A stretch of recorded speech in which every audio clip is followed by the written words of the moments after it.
কোনো নির্বাচন নয়, এটা সিলেকশন।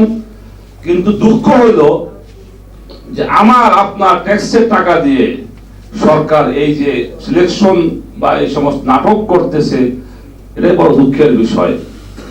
তো সরকার নির্বাচনে কত পার্সেন্ট ভোট আসলো কি আসলো না, এই বিষয়ে তাদের কোনো তেমন চিন্তা নাই। কারণ জনগণের ভোটে সরকার ক্ষমতায় আসে নাই, কোনো সময় আসে নাই।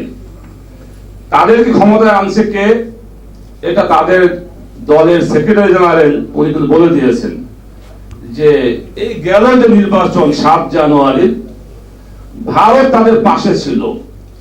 ভারত যদি তাদেরকে সাহায্য না করত, তারা ইলেকশনই করতে পারতো না।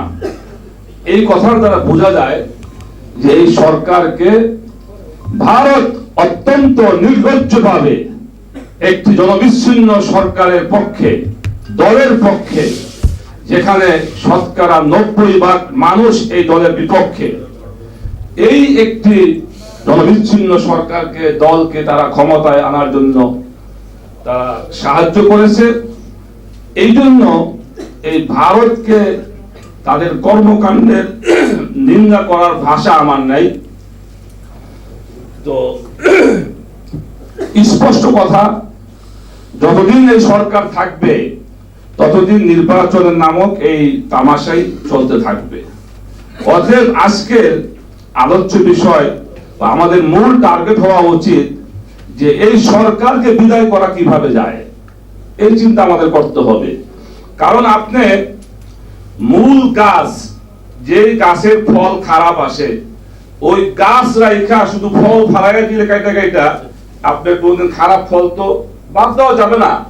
অতএব যতদিন এই সরকার থাকবে ততদিন এদেশে নির্বাচন তামাশারই হবে, সিলেকশনেই হবে।